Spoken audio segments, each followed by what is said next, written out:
My name is Alyssa Mills. I am current president of Youth Action Council of Arizona. I just graduated with a bachelor's in psychology from Arizona State University. Yeah, I was born with cerebral palsy, so it affects my balance, I guess, is most of what I see from it day to day. Yeah, that's my primary disability anyway. And tell us about growing up with a disability. I was the only kid I knew with a disability, so I didn't really identify with having a disability till probably my sophomore year of high school. And the school got me involved with some more programs about my junior and senior year of high school, and I was more involved in advocacy and working with people with disabilities and accepting myself as having a disability and being okay with that. I mean, I knew I had one, it was just nobody treated me that way because I was the only one that I knew that had a disability, so we sort of ignored it for the most part when I was a kid. It was, you'll do everything everyone else does, just a little bit differently, as long as it's safe for you to do it. What kind of programs did they offer you at school?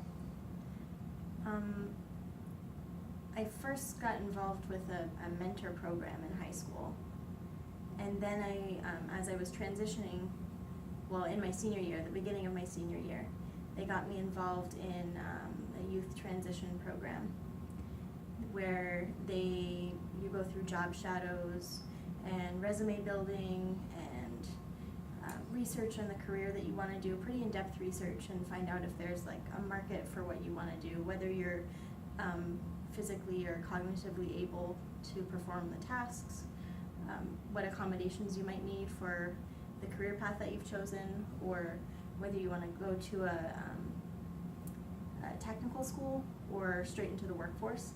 So they help you look for jobs if you're unemployed at the time, and they help you transition to college after high school. And did that help? That helped me tremendously. I went into it sort of with a skeptical attitude. I didn't want their help. I was sort of, I don't want this program, I can do it by myself. I'm very independent, very stubborn, but I eventually sort of eased into it, and they were very helpful. I mean, as long as you're open to what they're offering you, were very helpful in building my confidence and exposing me to other avenues of employment and other things, because I still am, but I was very narrowly focused, and they helped me widen that a little bit. So After you got out of high school, did you continue working with people with disabilities or in the disability movement? Absolutely. I started with Youth Action Council my senior year of high school in 2011, I believe it was.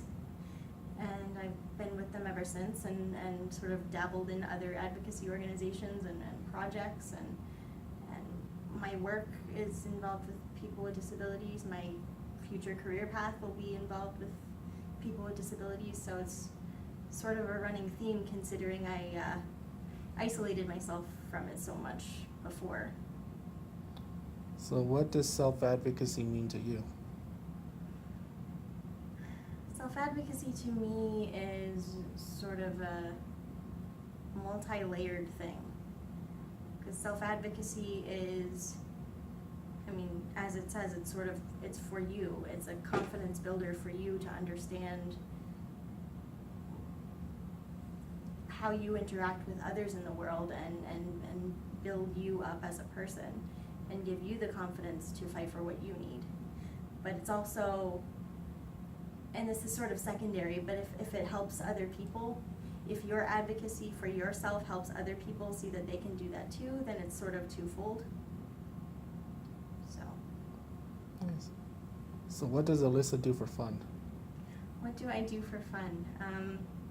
I'm a psychology major, or I was, and so I read books by psychologists. I'm sort of forever an academic that way. Who's your favorite psychologist? Ooh. I suppose I don't have one, but I sort of identify with behaviorist theory, so we'll go with Skinner and that sort of crowd. Yes. But If you can tell a self-advocate one thing, what would you tell them? that's a hard question. If I could tell any self-advocate one thing, it would be that your self-advocacy and your learning about yourself and how you fit in everything, it doesn't stop. It doesn't stop once you reach the goals that you have, because you just make new goals. And it's not, it's just a part of your life. It's not a separate thing that you do. It becomes your life. It just is.